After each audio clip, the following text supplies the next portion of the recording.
News alert. నటుడవ్వాలనే సంకల్పం ఆయన మైండ్లో ఏర్పడింది. ఆ నమ్మకానికి సంకల్పం తోడైతే ఎంతటి సవాళ్లైనా అధిగమించవచ్చని చిరంజీవి జీవితంలో నిరూపించారంటూ టీడీపీ అధినేత నారా చంద్రబాబు నాయుడు ప్రశంసించారు. ఆయన తల్లిదండ్రుల ఆశీర్వాదం, తపన, నిరంతర కృషితో అందరి గుండెల్లో చిరస్థాయిగా నిలిచారన్నారు. ప్రతి యువకుడి జీవితానికి స్ఫూర్తిదాయకంగా చిరంజీవి గారి ప్రయాణం నిలుస్తుందని చంద్రబాబు పేర్కొన్నారు. సంకల్పం ఉంటే సాధ్యం కానిది ఏదీ లేదు అనే సందేశాన్ని ఆయనే అందించిన అసలైన రియల్ హీరో అని అన్నారు. సినిమాలో నుంచి ఆయన రాజకీయాల్లోకి వచ్చారు. ఈయన అక్కడి నుంచి ఆకాశం ఎత్తి ఎదిగే పరిస్థితికి వచ్చారు. అంటే దానికి కారణం ఏంటంటే ఒక మహానటుడు ఉన్నాడు, అప్పుడే నటుడుగా ఉన్నాడు. ఎన్టీ రామారావు గారు లేనప్పుడు చిరంజీవి గారి ఎవరి హీరోగా మహానటుగా తయారయ్యారంటే అది ఒక అవకాశం. ఇప్పుడు నేను కూడా ఉన్నాను. నేను రాజకీయ నాయకుడు కావాలనుకున్నాను. నేను యూనివర్సిటీ చదువుకుంటున్నాను. చదువుకున్నప్పుడు చాలా ఆలోచనలు వచ్చాయి, ఏం చేయాలి అనుకుని. చాలా మంది నాకు సజెస్ట్ చేశారు, బాగా చదివితే ఐఏఎస్ అవుతాం. నేను అనుకున్నాను ఐఏఎస్ అయితే 10 మందిలో నేను ఒకడిని అని చెప్పి. మా వైస్ ఛాన్సలర్ పిలిచి లెక్చర్ పోస్ట్ ఇస్తాను, జాయిన్ అవుతారా అన్న. I said no. ఏంటి కారణం అన్న, నేను ఎమ్మెల్యేగా పోటీ చేస్తున్నాను, ఎమ్మెల్యేగా అవుతాను, తర్వాత వచ్చి మిమ్మల్ని కలుస్తానన్న. అంత నమ్మకం ఉందా అన్నాడు. తప్పకుండా గెలుస్తానని చెప్పి వెళ్ళాను. అంటే ఒక నమ్మకం, ఒక సంకల్పం. నేను ఎమ్మెల్యే అయ్యాను ఫస్ట్ టైం. నేను మంత్రి కావాలనుకున్నాను. మంత్రి కావాలనుకుంటే చెన్నారెడ్డి గారు మాకు ముఖ్యమంత్రి. అప్పుడు చెన్నారెడ్డి తిరిగిపోయి నాకు మంత్రి పదవి ఇవ్వమని మా వాళ్ళందరూ అడిగారు. నన్ను చూసి పైకి కిందికి చూశాడు. ఎందుకంటే చెన్నారెడ్డి గారు ఎప్పుడు కూడా చాలా స్ట్రాంగ్గా ఉండేవాడు. పైకి కిందికి చూసి, నిన్నటి వరకు యూనివర్సిటీలో ఉన్న స్టూడెంట్గా ఇప్పుడే గెలిచి వచ్చావు, అప్పుడే నువ్వు మంత్రి అయిపోవాలనుకుంటున్నావు, ఇది ఎక్కడ న్యాయం అని చెప్పి కొంచెం ఇచ్చేసాడు. నేను అన్నా, నాకు మెరిట్ ఉంటే ఇవ్వండి, నేను ఎంఏ చదువుకున్నాను, పిహెచ్డి కూడా చేస్తా వచ్చారు ఇక్కడికి, మెరిట్ ఉంటే ఇవ్వండి అని చెప్పేసి ఛాలెంజ్ చేసి వచ్చాను.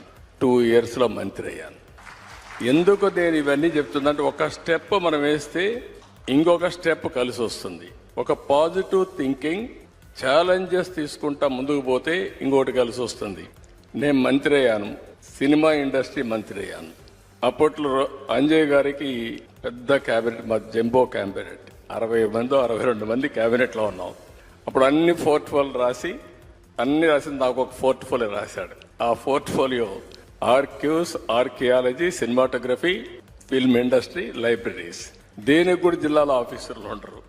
నేను ఈ పోర్ట్ఫోలియో లాభం లేదనుకుంటే నేను రాణించేవాడిని కాదు.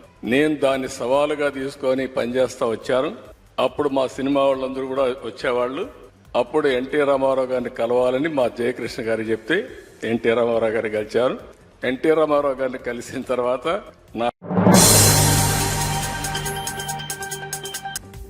జమ్మూ కాశ్మీర్లో జరిగిన పహల్గామ్ ఉగ్రదాడిపై ఉప ముఖ్యమంత్రి పవన్ కళ్యాణ్ తీవ్రంగా స్పందించారు. ఉగ్రవాదులు ఎక్కడున్నా వారిని నిర్దాక్షిణ్యంగా నిర్మూలించాలన్నారు.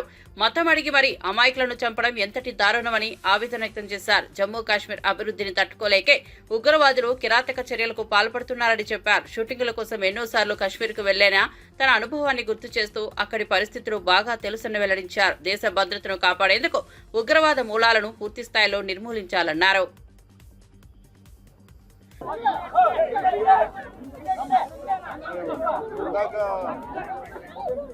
సభ్యులతో మాట్లాడాను, వారి క్షమాలు అడుగుతుంది. వాళ్ళు ఇంకా నమ్మశక్యం లేని పరిస్థితిలో ఉన్నారు.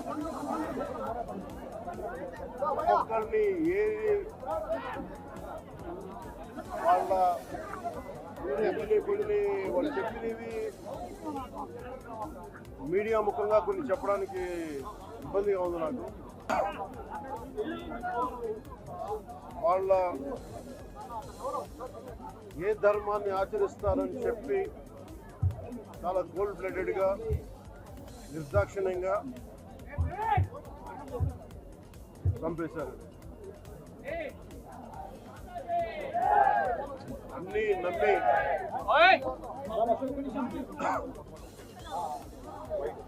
కశ్మీర్లో అన్ని ప్రశాంతత ఉంది కదా, 2 సంవత్సరాలుగా అన్నీ బాగుంటాయి అని చెప్పి వెళ్తే మేము తిరిగి ఇలా ఈ పరిస్థితుల్లోకి బాధ ఇంకా కొన్ని మాట్లాడలేకపోతా ఉన్నాం. ప్రత్యేకించి దీన్ని రేపు కానీ ఎల్లుండి కానీ ప్రత్యేక సమావేశం మంగళగిరిలో ఏర్పాటు చేస్తాం. ఎంత కిరాతకంగా, ఎంత దారుణంగా చంపారు. వాళ్ళని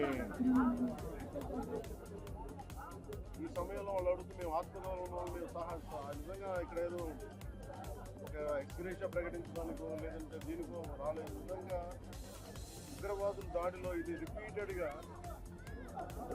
ఎందుకంటే నేను 86 నుంచి 89 వరకు నేను కాశ్మీర్లో ప్రతి సమ్మర్లో అప్పుడున్న పరిస్థితుల్లో షూటింగ్ వాళ్ళు వెళ్ళేవాడిని, నేను పనిచేసేవాడిని.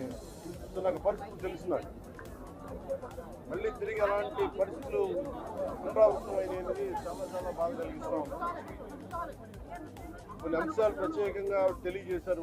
వారి అమ్మాయి కానీ వారి అబ్బాయి కానీ వాళ్ళ పడ్డ క్షోభ చాలా చాలా వివరంగా తెలియజేశారు. ఎంత సాడిస్టిక్గా, ఎంత మెథాడికల్గా, కోల్డ్ బ్లడెడ్గా చంపేశారు. అందుకని ప్రత్యేకించి ఈ సందర్భంలో కాదు సమయం అవుతుంది అన్నారు. అందుకని ప్రత్యేకించి హైదరాబాద్ లో భారత సమ్మిట్ ప్రారంభం కానుందని డిప్యూటీ సీఎం బట్టి విక్రమార్క ప్రకటించారు. ప్రపంచ శాంతి, అహింస, న్యాయం, పెట్టుబడుల పెంపుపై దృష్టి సారిస్తూ ఈ సమ్మిట్ నిర్వహించనున్నారు. ప్రపంచవ్యాప్తంగా వివిధ రంగాల్లో నిపుణులను ప్రత్యేకంగా ఆహ్వానించినట్లు తెలిపారు. సమ్మిట్ ద్వారా తెలంగాణ రాష్ట్రానికి అంతర్జాతీయ స్థాయిలో గుర్తింపు తీసుకురావడమే లక్ష్యమని పేర్కొన్నారు. పెట్టుబడుల ఆకర్షణకు ఈ కార్యక్రమం పెద్ద దోహదం చేసే అవకాశం ఉందని భావిస్తున్నారు. చాలా మంది ప్రోగ్రెసివ్ ఎలిమెంట్స్ కూడా దీంట్లో పెద్ద ఎత్తున పాల్గొంటున్నారు. మోర్ దెన్ 450 డెలిగేట్స్ ప్రపంచవ్యాప్తంగా ఈ భారత్ సమ్మిట్లో రేపు జరిగే కార్యక్రమంలో పాల్పంచుకోబోతూ ఉన్నారు. ఆనాడు పండిట్ జవహర్లాల్ నెహ్రూ గారు ప్రపంచంలో కోల్డ్ వార్ నడుస్తున్నటువంటి సమయంలో రెండు అగ్రదేశాలు ఒకదానిపైన ఒకటి కాలు దువ్వుతూ ప్రపంచం మొత్తాన్ని కూడా ఎవరో పక్కన చేర్చుకునే కార్యక్రమంలో జరుగుతున్నటువంటి పరిస్థితుల్లో ఎదుగుతున్నటువంటి భారతదేశం అలీన విధానాన్ని తీసుకొని, నాన్ అలైన్మెంట్ మూమెంట్ తీసుకొని, మార్షల్ టీటో గారు లాంటి వాళ్ళ పెద్దలతో ఇంకొక 5గురితో ప్రపంచానికి భారతదేశం ఒక నాయకత్వాన్ని ఇచ్చేటువంటి కార్యక్రమం చేపట్టింది. వారి స్ఫూర్తితో తిరిగి మళ్ళీ చాలా సంవత్సరాల తర్వాత ఈరోజు కేవలం భారతదేశానికి మాత్రమే కాదు, ప్రపంచానికి కూడా ఉన్నటువంటి క్లిష్ట పరిస్థితుల్లో అతిపెద్ద ప్రజాస్వామ్య దేశమైన భారతదేశంలో అతిపెద్ద రాజకీయ పార్టీగా, ప్రజాస్వామ్య రాజకీయ పార్టీగా కాంగ్రెస్ పార్టీ సమస్యలు ఉత్పన్నమైనప్పుడల్లా మేము ఉంటామని చెప్పడానికి ఈరోజు రాహుల్ గాంధీ గారి ఆలోచన మేరకు ఈ కార్యక్రమం పెద్ద ఎత్తున ఇక్కడ ఉన్నటువంటి ప్రభుత్వం ఆలోచన చేసి ప్రపంచ దేశాలకు సంబంధించిన నాయకులందరినీ కూడా ఆహ్వానిస్తూ ఉంది. ఏప్రిల్ 27న జరగనున్న బీఆర్ఎస్ రద్దుతో సభ తెలంగాణ రాజకీయాల్లో కొత్త దిశను సృష్టించనుందని మాజీ ఎంపీ వినోద్ కుమార్ అన్నారు. బీఆర్ఎస్ పార్టీ రాష్ట్ర ప్రజల ఆశయాలను నెరవేర్చేందుకు పోరాడుతుందని, ఈ సభ ద్వారా బలమైన సందేశం వెళ్తోందని పేర్కొన్నారు. రాష్ట్ర అభివృద్ధిలో బీఆర్ఎస్ కీలక పాత్ర పోషిస్తోందని, ప్రజల ఆశీర్వాదంతో మరోసారి గర్వంగా ముందుకు సాగుతామని చెప్పారు. తెలంగాణ ఆకాంక్షలను సాకారం చేసే కార్యక్రమానికి ఈ సభ నాంది పలుకుతుందని వినోద్ కుమార్ ధీమా వ్యక్తం చేశారు. పేరిట జరుగుతున్నటువంటి ఈ సభ ఏర్పాట్లు చాలా విస్తృతంగా ముమ్మరంగా జరుగుతున్నాయి. నేను ఈరోజు అక్కడి నుండే రావడం జరిగింది. చాలా మంది ట్రాన్స్పోర్టు వేలాది వాహనాలు ఇప్పటికే డబ్బులు కట్టి ఆర్టీసీ దగ్గర 3000 పైచిలకు ఆర్టీసీ బస్సులు బుక్ చేసుకోవడం, వేలాది ట్రాన్స్పోర్ట్ వెహికల్స్ బుక్ చేసుకోవడం, స్వంత వాహనాలు వేలాది ఉండడము, మరి ఇవన్నీ కూడా వరంగల్ వైపు వస్తున్న సందర్భంలో ఎలాంటి ఇబ్బందులు జరగకుండా, ట్రాఫిక్ జామ్ అంటూ ఉండకుండా ఏర్పాట్లు జరిగినాయి. నా ఉద్దేశం ఇవాళ మీ అందరి ద్వారా తెలంగాణ రాష్ట్ర ప్రజలకు తెలియజేసేదంటే విస్తృతమైన మంచి ఏర్పాట్లు చేయడం జరిగింది. సభా స్థలానికి 360 degrees మొత్తం కూడా మంచి పార్కింగ్ స్పేస్ ఏర్పాటు చేయడం జరిగింది. ఎటువైపు నుండి వచ్చేటువంటి వాహనాలకి అటువైపే వాహనాలు నిలుపుదల చేసుకొని దిగి సభా స్థలానికి దగ్గరగా సమీపంలో కూడా మరి నడిచి వచ్చి సమావేశంలో పాల్గొనేటువంటి ఒక మంచి ఏర్పాటు చేయడం జరిగింది. ఎందుకంటే మేము ఎన్నో సభలు పెట్టాం. ఒక్కొక్క సభలో వచ్చినటువంటి అనుభవాలతోని ఈ సభ ఏర్పాట్లు చేశాం. అంటే ఎలాంటి ఆటంకాలు జరగకుండా మరి వచ్చేటువంటి రహదారులు, ఈ సభా స్థలానికి వచ్చే రహదారులన్నీ కూడా మంచి రహదారులు, జాతీయ రహదారులు, మంచిగా వాహనాలు కూడా ఎలాంటి స్పీడ్ లిమిట్ లేకుండా కూడా ట్రావెల్ చేయొచ్చు. అక్కడ దగ్గర ఉన్నటువంటి వాటికన్నిటి కూడా ఆ రోడ్స్ నుండి దిగేటువంటి ఏర్పాట్లు కూడా మరి మా నాయకత్వం సూచనల మేరకు అన్ని ఏర్పాట్లు చేశాం. కాబట్టి ఈ సభా స్థలానికి చేరుకోవడానికి ఇబ్బంది అసలుకే ఉండదు. ఎందుకంటే కొంతమంది ఏమైనా ఇబ్బంది ఉంటుందని చెప్పి మీమాంసపడాల్సిన అవసరం లేదు. నేరుగా సభా స్థలానికి చేరుకోవచ్చు. కేసీఆర్ గారిని డైరెక్ట్ గా మరి చూసి వారి ఇచ్చేటువంటి మంచి మరి ఈ సభలో పాల్గొని కేసీఆర్ గారి ఉపన్యాసాన్ని, వారు ఇచ్చేటువంటి సందేశాన్ని మనం అందరం కూడా మంచిగా వినొచ్చు. టీడీపీ అధినేత చంద్రబాబు ఒక మహానాయకుడు అని మెగాస్టార్ చిరంజీవి ప్రశంసించారు. విద్యార్థి దశ నుంచే అంచెలంచెలుగా ఎదుగుతూ గొప్ప నాయకుడిగా వెలుగొందారని చెప్పారు. ప్రత్యేకించి చంద్రబాబు ముందు చూపుతోనే హైదరాబాద్ ఐటీ రంగం అంత వేగంగా అభివృద్ధి చెందిందని అభిప్రాయపడ్డారు. హైదరాబాద్ ను ఐటీ హబ్ గా తీర్చిదిద్దిన పయనీర్ చంద్రబాబుదేనని చిరంజీవి పేర్కొన్నారు. కాలానికి అనుగుణంగా రాష్ట్రానికి, దేశానికి మార్గదర్శకుడిగా నిలిచిన నేత చంద్రబాబు అని కొనియాడారు. మన నారా చంద్రబాబు నాయుడు గారు కూడా చిన్నతనం నుంచి కాలేజీ రోజు నుంచి నాయకత్వ లక్షణాలతోటి అక్కడ నాయకుడుగా కాలేజీలో ఉంటూ అక్కడి నుంచి తనకి ఇష్టమని ఈ ఫీల్డ్లో రాణించాలి, నా రాష్ట్రానికి సేవలు చేయాలి, ఇక్కడ ఏమైనా సరే అవ్వాలి అనే అకుంఠిత దీక్షతో అయ్యారు. ఆ రోజున రామారావు గారు ఉంటారని ఆయన పాలిటిక్స్కి వస్తారని కాదు, ఆయన మీద నమ్మకం. ఆయన అట్లా ఏ మారుమూలు ఉన్నా నేను ఎట్లయితే యాక్టింగ్ మీద నా నమ్మకంతో నేను ఎలా ఉన్నానో అలాగే నాయకత్వ లక్షణాలతోటి పాలిటిక్స్లో రావాలి, రాణించాలి, ఇతోధికంగా ఎంతో సేవలు చేయాలని అనుకున్నారు. కాబట్టి నాయకుడిగా, స్టూడెంట్ నాయకుడిగా, విద్యార్థి నాయకుడిగా ఉన్న ఆయన పాలిటిక్స్లో రావడం ఏంటి అనుకోని పరిస్థితుల్లో అవకాశాలు వస్తే వాటిని చేజిక్కించుకుని వాటిని ఆసరాగా తీసుకుంటూ అంచెలంచెలుగా ఎదుగుతూ ఈ రోజున మనం చూసేటువంటి అద్భుతమైనటువంటి ఒక మహానాయకుడిగా ఎదిగారు. ఆయన దిశానిర్దేశంలో, ఆయన నాయకత్వంలో హైదరాబాద్ దగ్గర నుంచి ప్రతి నగరం, అంటే ఫస్ట్ ఇండియాలో ఆఫ్టర్ బెంగళూరు మళ్ళీ అలాంటి ఐటీ నగరంగా, అంటే ఎంత విజనరీ అంటే ఫ్యూచర్లో ఇది డెఫినెట్గా ఈ రోజున మనం అనుకుంటున్నాం డిజిటలైజేషన్ ఆ రోజున అంత ఉధృతంగా లేదు, అలాంటి దాన్ని అవి తీరుతుంది ఆయన అన్నారే. ఆయన మైండ్ సెట్ ఆ రోజున అలా షిఫ్ట్ చేసుకుని దానికి కట్టుబడి ఉన్నారు. కాబట్టి ఈ రోజున ఐటీలో కానివ్వండి, అతను డిజిటలైజేషన్లో కానివ్వండి, ఇదిగో ఈ రోజున ఏఐలో కానివ్వండి, ఆ స్థాయికి వెళ్ళటానికి నాంది పలికినటువంటి పాయనీర్ మన చంద్రబాబు నాయుడు గారు. సో ఇలాంటి నాయకుల మైండ్ సెట్ షిఫ్ట్ అవ్వడం అన్నది ఎంతగా అభివృద్ధిలోకి ఎంత ఇదిగా ఉందో మనం తేటతెల్లంగా చూస్తున్నాం. కాబట్టి ఇట్స్ అ వండర్ఫుల్ సబ్జెక్ట్ షర్ణి. I do appreciate all the very best. Mahatma Gandhi గారి కలలు కాంగ్రెస్ ప్రభుత్వం ద్వారా నెరవేరాయని మహిళా నాయకురాలు ఇందిరా శోభన్ అన్నారు. గాంధీ ఆశయాలైన సామాజిక సమానత్వం, పేదల సంక్షేమం, గ్రామీణ అభివృద్ధి లక్ష్యంగా కాంగ్రెస్ నడిచిందని పేర్కొన్నారు. ప్రజలకు హక్కులు, స్వేచ్ఛలు కల్పించిన గొప్ప సౌభాగ్యం కాంగ్రెస్ పాలనలోనే సాధ్యమైందని గుర్తు చేశారు. మహాత్ముడి దారిలో నడుస్తూ దేశానికి దిశానిర్దేశం చేసిన ఘనత కాంగ్రెస్ పార్టీదని తెలిపారు. పరుగులు పెట్టాలన్నా కూడా ముఖ్యంగా అధికారాలన్నీ కూడా గ్రామాలకి వాళ్ళ బదలాయింపు జరగాలని ఆనాడు నెహ్రూ గాంధీ నుంచి రాజీవ్ గాంధీ వరకు ఆలోచించినటువంటి ఆలోచన విధానంలో మార్పుల ద్వారానే ఇవాళ గ్రామాలు పరిపుష్టత వైపుకి వెళ్తున్నాయని చెప్పాల్సిన అవసరం ఉంది.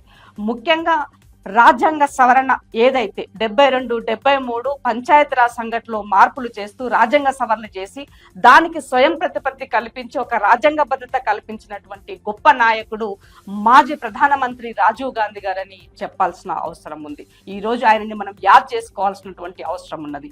ఎందుకు ఈ మాట చెప్తున్నంటే 73వ రాజ్యాంగ సవరణ ద్వారా ఇవాళ ముఖ్యంగా గ్రామ పంచాయతీలకి నిధులు పెరిగాయి, స్థానికంగా సమస్యలను ప్రభుత్వాల దృష్టికి తీసుకొచ్చారు. అలాగే మహిళలకి లోకల్ బాడీలో రిజర్వేషన్లు పెంచి మహిళలకి స్థానికంగా ప్రజాప్రతినిధులు ఒక వార్డ్ మెంబర్ నుంచి జెడ్పీటీసీ, జెడ్పీ చైర్మన్ల దాకా అయ్యేటువంటి ఒక ప్రాధాన్యత పెరిగింది. వీటితో పాటుగా ఇవాళ అక్కడ ఏ సమస్యను తీసుకున్నా అంటే స్వయం ప్రతిపత్తిగా ఒక ప్రజాస్వామ్య పాలన వైపుకు అడుగులు వేయడానికి వీటి ద్వారా సాధ్యమైందని చెప్పాల్సిన అవసరం ఉంది. దీని ద్వారా ఈ రాజ్యాంగ సవరణ ద్వారా దాదాపుగా గ్రామ పంచాయతీలకి 29 అధికారాలు బదలాయింపు చేయబడ్డాయి. ఈ 29 అధికారులు బదలాయింపు చేయడం ద్వారా గ్రామాలు పరిపుష్టత వైపు వెళ్ళినవని చెప్పాల్సిన అవసరం ఏర్పడింది.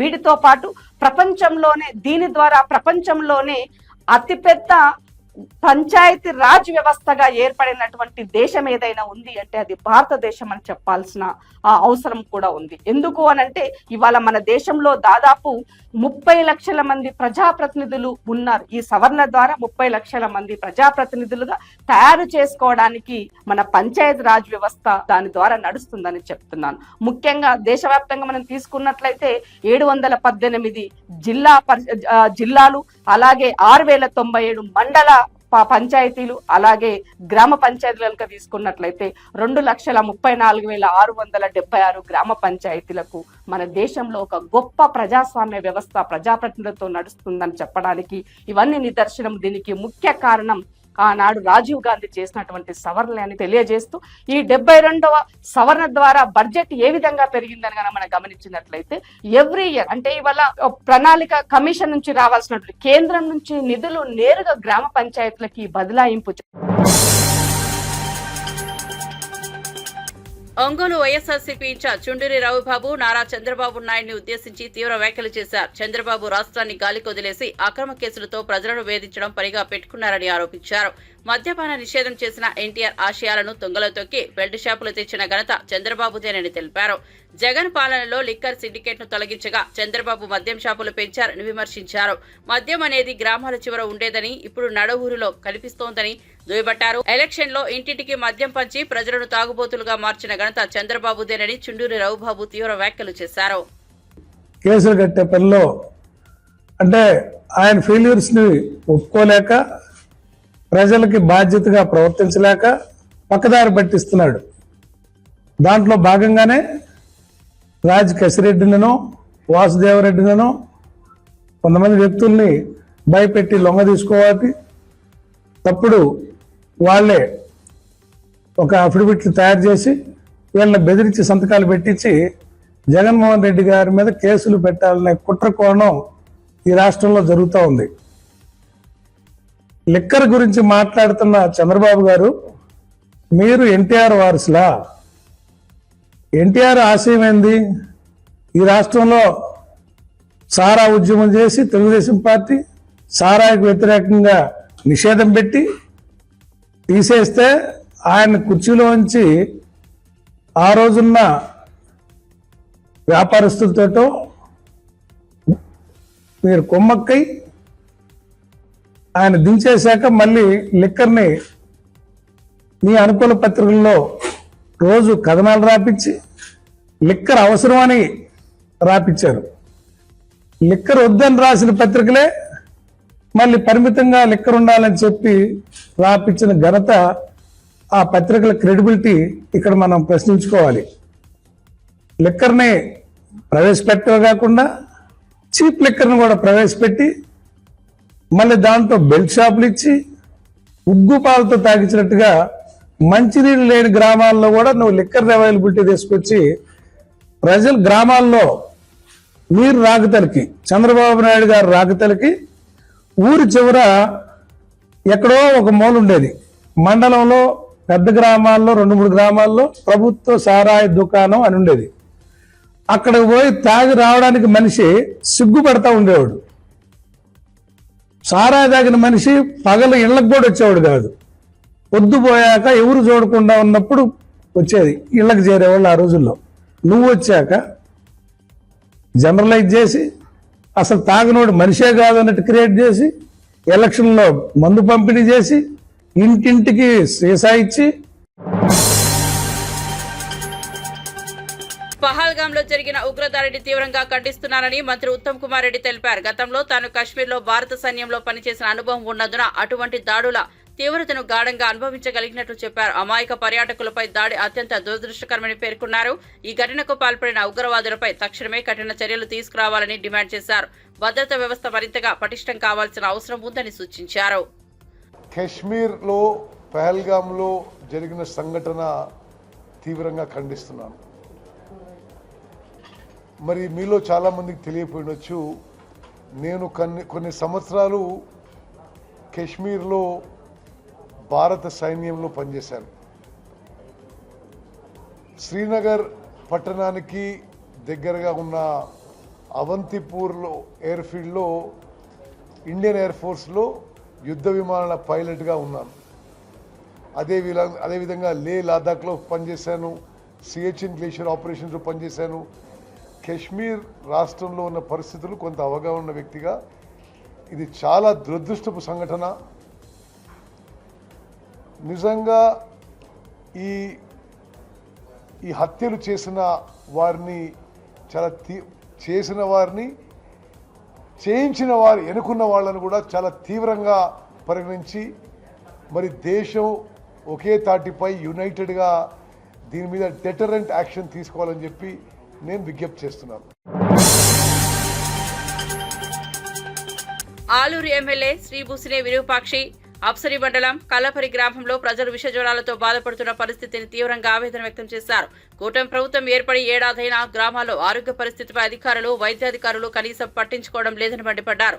వైఎస్ఆర్సీపీ హయాంలో విలేజ్ క్లీనింగ్ కార్యక్రమం ద్వారా గ్రామాల్లో వైద్య సేవలు అందుబాటులో ఉండేవని, కానీ కూటమి ప్రభుత్వం వచ్చాక ఆరోగ్యశ్రీ పథకాన్ని పూర్తిగా నిర్లక్ష్యం చేసిందని విమర్శించారు. త్రాగునీటి లోపం, అపరిశుభ్రత కారణంగా గ్రామస్తులు తీవ్రంగా ఇబ్బందులు పడుతున్నారని, తక్షణమే వైద్య శిబిరం ఏర్పాటు చేయాలని డిమాండ్ చేశారు. మన ఆస్ఫర్ మండలం, మా ఆలూరు కాన్సెస్ ఆస్ఫర్ మండలంలో విలేజ్ ఒకటి కల్లపారి గ్రామం అనే విలేజ్లోన అక్కడ విషజ్వరాలు వచ్చి దాదాపుగా 2 రోజులు 3 రోజులు అయింది. ప్రభుత్వము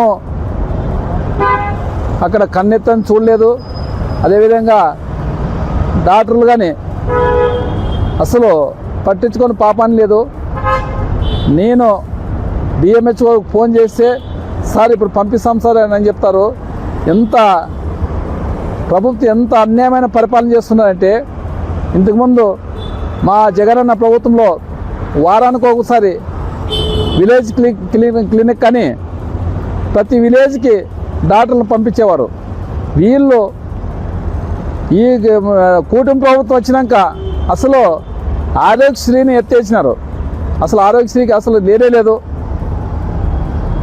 ప్రజలకు వైద్యము విద్య అనేది లేకుండా ఈరోజు ఇంత దుర్మార్గమైన పరిపాలన చేస్తున్నారు. అసలు విషజ్వరాలు వచ్చి పడిపోతుంటే ప్రభుత్వం ఏమి చేస్తుంది అనేది మేము మాట్లాడుతున్నాము. ఎందుకంటే ఏదన్నా చిన్న పిల్లలకు జ్వరాలు వస్తేనే అంత అల్లాడిపోతారు. పెద్దవాళ్ళకి దాదాపుగా 100 మంది పైన ఈరోజు కలపాడులో విషజ్వరాలు వచ్చి, ఎందుకంటే ఆడ కలుషితమైన నీరు తాగి వాటర్ లేని చెప్తాను, ప్రతి మీటింగ్లో నేను చెప్తాను. ఆస్ఫర్మన్కు వాటర్ లేదని చెప్తాను. అలాంటిది అసలు ఇంతవరకు వాళ్ళ కూటమి ప్రభుత్వం వచ్చి సంవత్సరమైంది, ఇంతవరకు దానికి నీళ్ళు వాటర్ గురించి పట్టించుకునే లేరు, వైద్యం గురించి పట్టించుకునే లేరు. సంవత్సరమైంది. అసలు వైద్యం అంటే గాలికి వదిలేసినారు, ఆరోగ్యశ్రీని పక్కన పెట్టేసినారు. వీళ్ళు చెప్పిందేమో ఒకటి, చేసేది ఒకటి చేస్తున్నారు.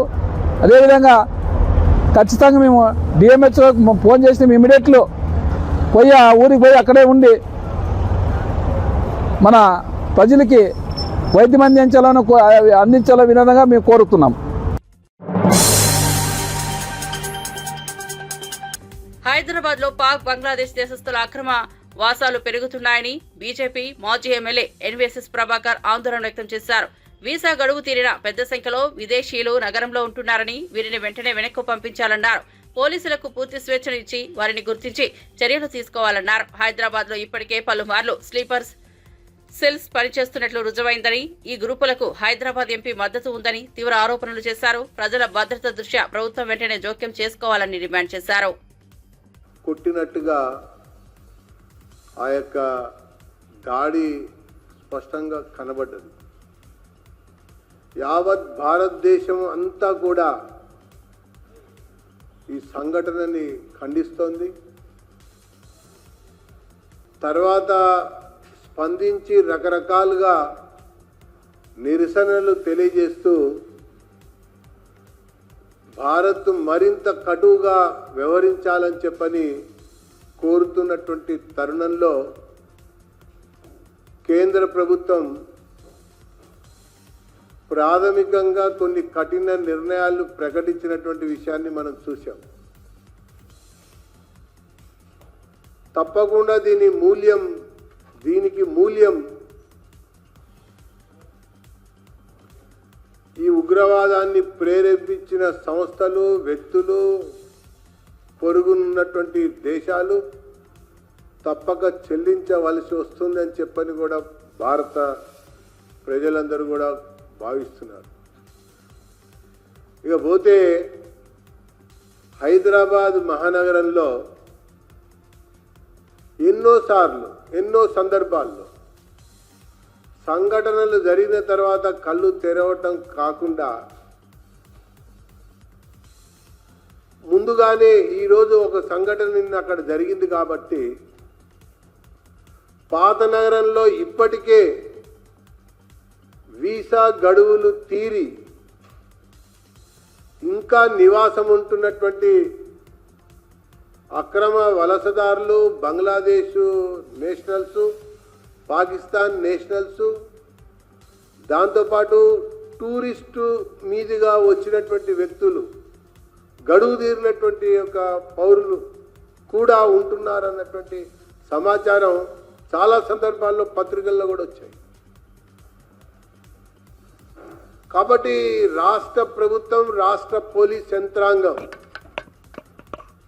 ఓల్డ్ సిటీలో ఈ రకంగా ఉంటున్నటువంటి వ్యక్తులని డిపోర్ట్ చేయాలి, తరిమివేయాలి, వెళ్ళగొట్టాలని చెప్పని భారతీయ జనతా పార్టీ. తెలంగాణ ప్రభుత్వం అభివృద్ధి సంక్షేమ రంగాల్లో తీసుకుంటున్న చర్యలను ప్రపంచానికి వివరించేందుకు కృషి చేస్తామని ఏఐసీసీ సీనియర్ నాయకుడు గురుదీప్ సప్పల్ అన్నారు. భారత సమ్మిట్ వంటి అంతర్జాతీయ వేదికల్లో తెలంగాణలోని అభివృద్ధి మోడల్ను ప్రదర్శించి గ్లోబల్ మద్దతు అందించడమే లక్ష్యంగా ఉందన్నారు. ముఖ్యమంత్రి రేవంత్ రెడ్డి నేతృత్వంలో తెలంగాణ రాష్ట్రం అభివృద్ధి పథంలో దూసుకుపోతోందని ఇది ప్రపంచానికి తెలియజేయడం అవసరమని పేర్కొన్నారు. कुछ ऐसी आइडियोलॉजीज लगातार राज कर रही हैं जिसकी वजह से डेमोक्रेसी पे अटैक हो रहा है, जिसकी वजह से इंस्टीट्यूशंस पे कब्जा हो रहा है और वो किसी एक देश तक लिमिटेड नहीं है. और अगर कॉन्स्टिट्यूशनल वैल्यूज को बचाना है, अगर इक्वालिटी, जस्टिस, फ्रेटर्निटी के जो हमारे बेसिक मूल्य हैं उनको बचाना है तो लिबरल पार्टीज को साथ बैठकर आज की जो सिचुएशन है उसमें सोचना पड़ेगा. हमारे पास we have the problem statement, लेकिन we have to find solutions to those problem statement now. तो उस सोच के साथ ये शुरू हुआ. 100 कंट्रीज की पॉलिटिकल पार्टीज, करीब 50 थिंक टैंक्स के रिप्रेजेंटेटिव्स, इंडिया के फोरमोस्ट लिबरल थिंकर्स, कुल मिलाकर 450 डेलीगेट्स बाहर से यहां आ रहे हैं. हमने ये सोचा था कि जो ये भारत समिट होगा इसके अंदर हम काफी ऐसी एलिमेंट्स भी प्लान किए थे जिसमें तेलंगाना का कल्चर, यहाँ का जो डेलीगेट्स थे उनको हम चाहते थे कि वो मेहमान नवाजी उनकी बहुत अच्छी की जाए. लेकिन अनफॉर्चुनेटली 2 इंसिडेंट ऐसे हो गए इस हफ्ते. एक जो कश्मीर में पहलगाम में बहुत ही दुखद आतंकवादी हमला हुआ और 27 लोगों की जान गई. और इसको देखते हुए आज सुबह कांग्रेस वर्किंग कमेटी की दिल्ली में मीटिंग हुई जिसके अंदर कांग्रेस वर्किंग कमेटी के सभी नेता, कांग्रेस के अध्यक्ष मल्लिकार्जुन खड़गे जी, हमारी पूर्व अध्यक्ष सोनिया गांधी जी, हमारे पूर्व अध्यक्ष leader of opposition Rahul Gandhi ji और वर्किंग कमेटी के सभी नेता उसमें शामिल थे। तो कांग्रेस पार्टी ने अपना स्टेटमेंट इशू किया है, जिसमें हमने, जो आप सबके सामने आज दिन में मीडिया में आ गया है, लेकिन एक बात हमारी लीडरशिप ने ये कही कि ये वक्त सेलिब्रेशन का नहीं है। जिस वक्त हमारे देश में इतना बड़ा आतंकी हमला हुआ हो, तो वो सेलिब्रेशन का वक्त नहीं।